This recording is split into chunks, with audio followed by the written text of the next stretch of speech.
चलो भाई, तो आते हैं आगे अपने अगले टॉपिक पे। Informalisation of Indian workforce. भाई आपने अंग्रेजी में दो तरह का लेटर राइटिंग पढ़ा होगा। एक होता है फॉर्मल लेटर और एक होता है इनफॉर्मल। मतलब जीन्स और टी शर्ट पहन के लेटर लिखे तो इनफॉर्मल, कोट पैंट पहन के लिखे तो formal. Is it so? No. Official letters जो होते हैं, like to the principal and all, to the office head and all, they are called as formal. Is that clear? But जो दोस्तों यारों रिश्तेदारों को लिखे जाते हैं, कोई भी उलझुल भाषा का प्रयोग कर सकते हैं आप उसके अंदर, then it is called as informal. छत पे खड़े होके पड़ोसी बोले, कल बर्थडे चले आना हमारे यहाँ, दैट इज इनफॉर्मल। क्या बोलते हैं? Invitation. Is that clear? Proper आपने व्हाट्सएप पे कार्ड भेज दिया, वीडियो वगैरह के नाटक आजकल चलता है, it is called as formal invitation. खोपड़े में बात गई कि नहीं गई? पक्का? कंफर्म? मम्मी ने पड़ोस वाली आंटी को बोला, भाभी जी आज घर में भंडारा है, खाना मत बनाइएगा, सब लोग हमारे यहाँ चरने चले आइएगा। बगल वाली भाभी चली आई। क्या हो गया ये? फॉर्मल। पहले ही बता दिया। खाना बच गया, आप बाहर फेंकने जा रहे थे, आपने कहा रहने दीजिए, बगल वालों को दे आते हैं, वो लोग लेट खाना खाते हैं। That is informal. तो फॉर्मल इनफॉर्मल समझ में आ गया? चलिए, तो यहां पे अब इनफॉर्मलाइजेशन ऑफ इंडियन वर्कफोर्स का क्या मतलब होता है। जहां पे टोटल वर्कफोर्स जो हमारा है, सो कॉल्ड, वो ऐसी जगह पे काम कर रहा है where people are not at all protected by law, that sector is called as unorganised sector children. तो इस सेक्टर में काम करने वाले लोग जो इंक्रीज हो रहे हैं, वही इनफॉर्मलाइजेशन हो गया। समझ में आ गया? अब फॉर्मल सेक्टर का और इनफॉर्मल सेक्टर का मैं आपको एक सिंपल सा क्लासिफिकेशन देता हूं, एकदम सिंपल, और आप जानते भी हैं इसको, कुछ नया नहीं बताने जा रहा हूं आपको। यहां पे लिख लीजिए, protected and benefited under various laws. तो आप प्रोटेक्टेड हैं, बेनिफिटेड हैं under various laws of the country, तो आप बोलेंगे कि आप फॉर्मल सेक्टर में काम कर रहे हैं। एक छोटा सा एग्जांपल देता हूं। मान लीजिए कि आपने किसी स्कूल को ज्वाइन किया एज अ टीचर, किसी यूनिवर्सिटी को ज्वाइन किया एज अ टीचर। खोपड़े में बात गई? बट आपके पास कोई अपॉइंटमेंट लेटर नहीं है, बस आपको हर महीने कैश में सैलरी मिल जाती है। वो आपको निकाल देंगे तो क्या आप कोर्ट में स्यू कर पाएंगे due to lack of evidence? No. तो you are working in informal और अनऑर्गेनाइज सेक्टर। समझ में आ गया? जैसे आपके घर के मेड सर्वेंट्स, वो अनऑर्गेनाइज सेक्टर में, इनफॉर्मल सेक्टर में काम करते हैं। बट मैकडोनल्ड्स में अगर कोई जॉब कर रहा है, जमादार की भी जॉब कर रहा है, तो एटलीस्ट उसको पूरा हिसाब किताब सब पता है। खोपड़े में बात गई? खोपड़े में बात गई? इन दैट केस हम बोलेंगे he is working in formal sector. समझे सब लोग? तो झटपट इसको अपडेट कर ले। तो जहां पे इनफॉर्मल सेक्टर में वर्कफोर्स बढ़ता जा रहा है, that is known as informalisation. समझ में आ गया? तो इट्स एन ऑटोमेटिक प्रोसेस जहां पे ज्यादातर लोग कहां पे काम कर रहे हैं? इनफॉर्मल सेक्टर में। Okay, be quick to this. तो अगर हम बात करें व्हाट इज फॉर्मलाइजेशन, तो इसका मतलब हो गया increase in the employment of workforce in formal sector. Informalisation, increase in the employment of workforce in informal sector. बात समझ में आ गई? तो ज्यादातर लोग अगर चाय वाय की दुकान खोल रहे हैं, तो इन दैट केस आप समझ लीजिए ये कौन सा सेक्टर हो गया? कौन सा सेक्टर हो गया भाई? Informal sector. खोपड़े में बात गई? पक्का? और ज्यादातर लोग अगर प्रॉपर जॉब्स वगैरह ले रहे हैं जहां पे प्रॉपर एम्प्लॉयमेंट लेटर्स हैं, they are protected under laws, employment benefit है उनको, दैट इज ग्रेचुटी का बेनिफिट है, इंश्योरेंस है एम्प्लॉयर की तरफ से, प्रोविडेंट फंड का बेनिफिट है, तो ये क्या हो जाएगा? Formal sector. याद रहेंगी ये बातें? याद रहेंगी ये बातें? चल, यस सर। तो फॉर्मल सेक्टर की यहाँ पे एक डेफिनेशन लिखी है, जहां पे भी 10 से ज्यादा लोग एम्प्लॉयड है या हायर्ड है। Got it clear?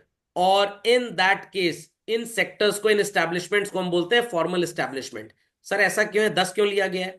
क्योंकि हमारे workman compensation act, industrial dispute act जो कानून है, वहां पे बोला गया है कि अगर आप 10 से ज्यादा लोगों को एम्प्लॉय करते हैं, तो you will be categorise under which sector?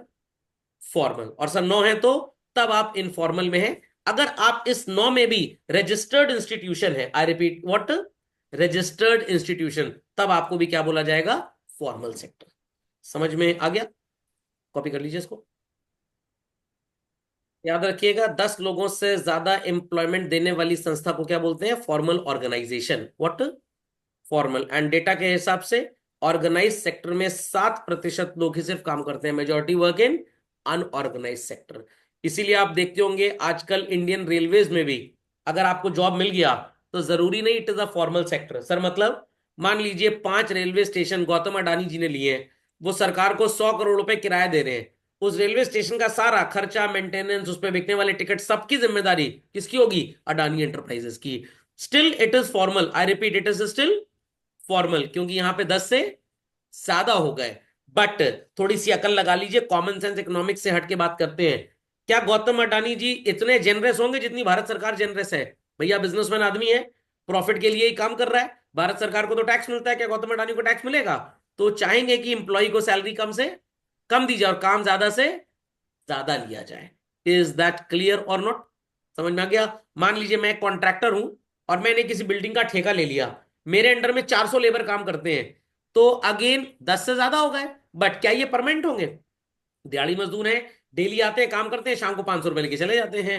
तो हैव आई एम्प्लॉयड 10 और more people permanently children? No, it is still informal. What? Informal. तो याद रखिएगा, एमसीक्यू में आप कंफ्यूज हो सकते हैं। यहां पे क्या लिखा है? All public and private establishments which employ. Labour को पकड़ना, दिन भर काम करवाना, शाम को पैसे देके छोड़ देना, क्या आप इसे एम्प्लॉयमेंट बोलेंगे? नो, वो कॉन्ट्रैक्चुअल वर्क होता है, तो वो भी इनफॉर्मल ही माने जाते हैं, फॉर्मल नहीं होते। Is that clear? तो अगर मेरी एक कंस्ट्रक्शन कंपनी है, I am a builder, 40 staff मेरे ऑफिस में काम करता है, I am a formal organisation. But अगर दिन भर में हमारी अलग अलग साइट्स में हजारों लेबर काम कर रही है, क्या ये हमारे परमानेंट एम्प्लॉई हैं? नो। कॉन्ट्रैक्टर है हमारे अंडर में, ठेकेदार, सुपरवाइजर, उसको बोला जाओ 50 लेबर पकड़ के ले आओ, शाम को 500 रुपए के हिसाब से उनका पेमेंट हो जाता है, still they will be called as working in informal. याद आ गई बात? तो एम्प्लॉय शब्द का मतलब समझ में आ गया? चलिए, तो 7% लोग काम करते हैं फॉर्मल सेक्टर में। एडवांटेजेस क्या है भाई? मैंने पहले ही बता दिया, प्रोटेक्शन है, ट्रेड यूनियंस वगैरह बना सकते हैं, अगर इनकी बातें पूरी नहीं हो रही हैं तो अगेन ये गवर्नमेंट की हेल्प ले सकते हैं, कोर्ट में जा सकते हैं। दे आर गारंटीड की कानून के हिसाब से जो मिनिमम वेजेस इनको मिलनी है वो मिलेंगी ही मिलेंगी। अगर आप कम पैसा दे रहे हैं और इन्होंने आपकी कंप्लेन कर दी तो आपकी फैक्ट्री पे ताला लग सकता है।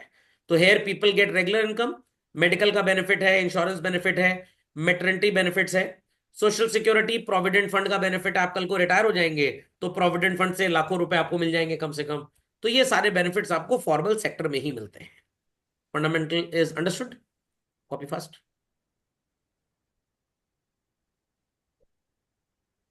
आ गया informal sector. So I hope so the word informalisation is understood well. Verb है एक तरह का, एंड ये बता रहा है कि इनफॉर्मलाइजेशन का मतलब hike in the employment in which sector? Informal sector. Is that clear? तो यहां पे आप एक और टेक्स्ट पढ़ेंगे अभी थोड़ी देर में, कैजुअलाइजेशन, वो हम बाद में बात करेंगे। तो अब इसका उल्टा है, जहां पे भी 10 से कम लोग होंगे उस सेक्टर को क्या बोलेंगे आप? Informal.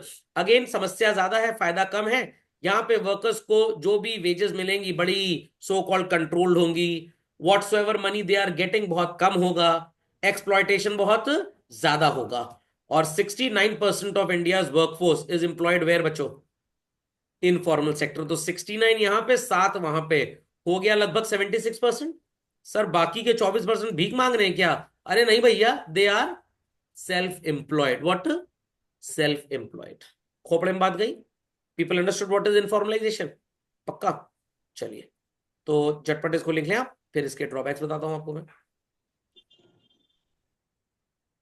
So what are the drawbacks? भाई सिंपल सी बात है, people do not get regular income है, workers do not have any protection from the government, they live in slums and unlawful होते हैं एक तरह से ये लोग। अनलॉफुल का मतलब इलीगल मत समझ लीजिएगा, मतलब लॉ का कोई भी सपोर्ट इनको नहीं है। अगर इनका एम्प्लॉयर इनको नौकरी से निकाल दे, कोर्ट जा सकते हैं, केस कर सकते हैं, केस की सुनवाई भी होगी, 2-4 जन्म तक सुनवाई चलती रहेगी। क्लियर? क्योंकि आपके पास एविडेंस नहीं है, चाहे लाख सब लोग जानते हो भाई आपके साथ एक्सप्लॉयटेशन हो रहा है, बट अगेन आपके पास कोई चारा है ही नहीं due to lack of evidences. Outdated technology ये लोग यूज करते हैं, अकाउंट्स वगैरह हिसाब किताब ठीक से मेंटेन नहीं करते हैं, और इन वर्कर्स को जब निकाला जाता है तो बेचारों को कोई कॉम्पनसेशन भी नहीं दिया जाता। तो कभी भी जॉब करिएगा इन सब बातों का ख्याल जरूर रखिएगा कि अपने एम्प्लॉयर से लेटर ऑफ एम्प्लॉयमेंट जरूर ले लें। Okay, be quick to this. तो these are the differences, already आप पढ़ चुके हैं तो इसलिए कुछ खास फिर से बताने की जरूरत नहीं है। मोर देन और equal to 10 formal, less than 10 is informal. इन वर्कर्स को फॉर्मल वर्कर्स बोलते हैं, इन वर्कर्स को इनफॉर्मल। और जब ये बढ़ता है तो इसी को इनफॉर्मलाइजेशन बोलते हैं। ये बढ़ेगा तो क्या बोलेंगे? फॉर्मलाइजेशन। ओके। यहाँ पे सारे सोशल बेनिफिट्स, लॉफुल प्रोटेक्शन सब मिलेगा, यहाँ पे कुछ भी नहीं मिलता। वर्कर्स वगैरह अगर ट्रेड यूनियन बना ले तो उसे इलीगल डिक्लेयर कर दिया जाएगा, बट यहाँ पे अपने राइट्स के प्रोटेक्शन के लिए आप यूनियन बना के उसको रजिस्टर भी करा सकते हैं। Is that clear? चलिए। सो डिस्ट्रीब्यूशन ऑफ वर्कफोर्स है, फॉर्मल में कितने परसेंट लोग हैं, इनफॉर्मल में कितने हैं? 94% people are in informal sector and 2011-12 का data 6% are in formal sector. Government को सब कुछ पता है, गवर्नमेंट इन सब का मुंह भरे रहती है अपनी स्कीम्स के थ्रू पैसा देकर। और फॉर्मल सेक्टर बोलता है कि भाई अगर हमारे ऊपर आप इतने कंपल्जन लगा देंगे कि हम इनको उतना ही पैसा दें जितना सरकार देती है, तो हमारे इतने प्रैक्टिकली रेवेन्यूज है नहीं, और अगर है भी तो हम क्यों दे जब कोई नहीं दे रहा। तो इज दैट क्लियर? तो ये सब बातों के खिलाफ आवाज उठनी चाहिए, बट अगेन सरकार भी उसी का साथ देती है, इसके पैसे ज्यादा है। समझ में आ गई बात? याद रखेंगे सब लोग। तो 11-12 का डेटा तो यहाँ पे होप्सो एनसीईआरटी के न्यू एडिशन में भी यही है, बट आप अगेन गूगल से डेटा अपडेटेड देख लीजिएगा और एग्जाम में अपडेटेड भी लिख के आइएगा। सिर्फ अपडेटेड लिख लेंगे मार्क्स कट जाएंगे। एज पर 11-12 ये है, 23-24 का नया डेटा आप देख लीजिएगा। 24-25 तो मिलेगा नहीं बिकॉज सर्वे ही नहीं हुआ। ओके। तो www.gov.nic.in की साइट पे जाएंगे और इकोनॉमिक सर्वे, क्या बोला मैंने? इकोनॉमिक सर्वे डाउनलोड कर लीजिएगा, 400-600 पेज का पीडीएफ होगा, उसमें आपको सारा डेटा मिल जाएगा। ओके। चलिए, चलें आगे भाई। सो अगेन यहाँ पे एम्प्लॉयमेंट बाय जेंडर है। 94% people are in formal sector, तो सेम लग रहा है मेरे को।